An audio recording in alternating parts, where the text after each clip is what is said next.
Hey guys, welcome to another episode of TR's Corner. For today's story, I want to tell you about the time where we had a pet hamster and he escaped his cage, and my dog, who we also had at the time, almost basically killed the hamster with his teeth in his mouth. So yeah, there was this one time where, well, actually, I guess to go really far back, I once had a hamster named Pikachu that I named after the Pokemon games. Um, he died away several years. He died several years ago.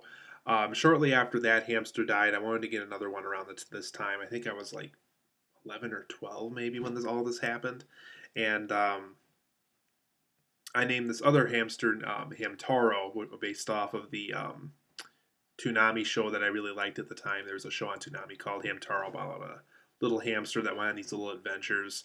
So we named my second hamster after that, and he was a kind of a bigger hamster. He was more of a black color, and he was a little bit bigger. Pikachu was really, really tiny. He was probably only about that big, and yeah, the Hamtaro was pretty big. Imagine this big circle I have here, and that's about how big the Hamtaro was as a hamster. So pretty big, not quite guinea pig big, but it was pretty big.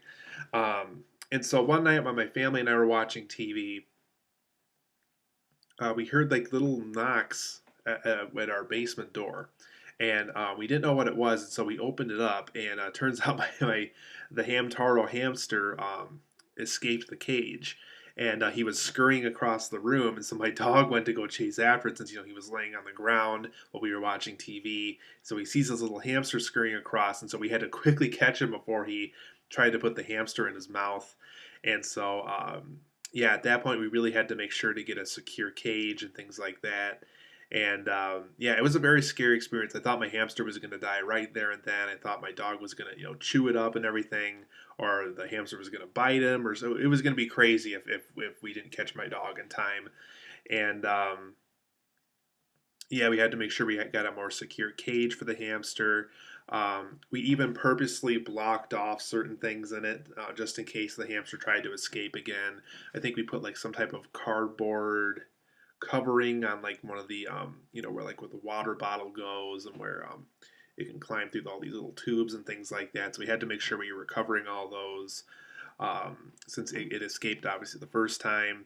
And it was a very smart hamster apparently since it was able to escape. Pikachu never was able to do that, though. There was a lot of times where it was trying to do that. Um, yeah, it was very scary. We were really worried that my dog was gonna rip this little hamster to shreds right in front of us, and yeah, it was just really surprising to see like this little tapping sound, and then the hamster, scurried across the room, and yeah, very scary experience. So that was today's story. I just wanted to tell you about that. It was a little bit scary, a little bit weird, and a little bit surprising all at the same time. And so thought I'd make a good story for you. Yeah, this actually really happened. So yeah, I can go into further detail if you want through a text. If you have more questions down below, or even feel free to list down below if you had a similar experience to this with a dog or a hamster or just a pet in general. And I will see you guys here for a future video.